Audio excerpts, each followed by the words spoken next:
Newspaper stand. The Aztec markets. Aztec market overview. Words by Thomas Blanchett. The Aztec markets were places where goods like slaves, gold, and food were traded and sold. The markets were extremely important to the empire and all of the people in it. Also, some services were available like fortune tellers, barbers, and scribes. The markets were open once every week, but since the week on their calendar was 5 days, it was open every 5 days. However, in Tlatelolco, the market was always going because it was so big. Also, in case of any thefts or arguments, there would be judges present to decide what is to happen in arguments or choose punishments. More about the markets. The Aztec markets. Market judges. Words by Thomas Blanchett. Judges at the markets were part of the commercial court system, which was just one of the many different parts of the court system. The punishment for crimes were very harsh. For example, if someone was to steal something and could not pay for it, they would experience temporary enslavement, and if it couldn't be carried out in their lifetime, it would be passed on to their relatives.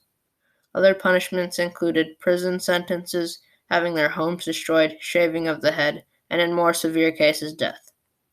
Another crime was public drunkenness. It was illegal for men in their youth to become drunk in public, which was punishable by death, while the more elderly could drink as much as they desired. The Pochteca traders. Words by Thomas Blanchett. The Pochteca were a wealthy group of people that traded everywhere in the Aztec Empire. The merchants would travel to faraway places to get rare items for people of nobility. They would trade for things like turquoise, quartal feathers, cocoa, obsidian, and jade. The group traded with others that were very far away, which allows them to provide the Aztec capital, Tenochtitlan, with new goods. They would also give messages to faraway people when they were traveling throughout the Aztec Empire. The Pochteca became so important that they were given armed escorts with servants. This importance also increased their social status, which they weren't as high as nobles, but they were ranked higher than other non-nobles. They were separated into guilds and lived in their own neighborhoods in the capital cities. The Pochteca weren't just in the Aztec Empire, but the Aztecs were the only ones to record their existence, which is probably why they have an Aztec name. More about the markets. Words by Thomas Blanchett. Every Aztec city and village had a market in the center. There would be 4 different levels of market.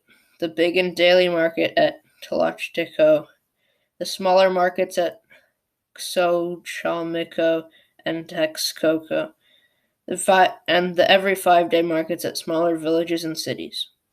All of these markets were supervised by trade officials that made sure the prices for goods were fair. People wouldn't always come to the markets to trade goods, but also to socialize with others. This was also an important part of the markets because it added more reason for people to go there, and would probably also end up trading as well as socializing. Aztec currency. How would the Aztec people pay for the items in the market?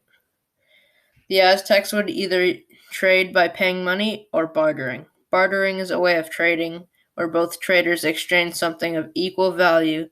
Commonly, cocoa beans were used for money. For money, the Aztecs would use something called an Aztec hoe or Aztec money, and it would be around the same value of 8,000 cocoa beans. The cocoa beans were so important to the Aztecs because they believed it was given to them by the gods. They also liked to drink chocolate beverages made with the cocoa beans. The Aztec even valued cocoa beans over silver and gold, and believed it would gain them power and wisdom when they drank it.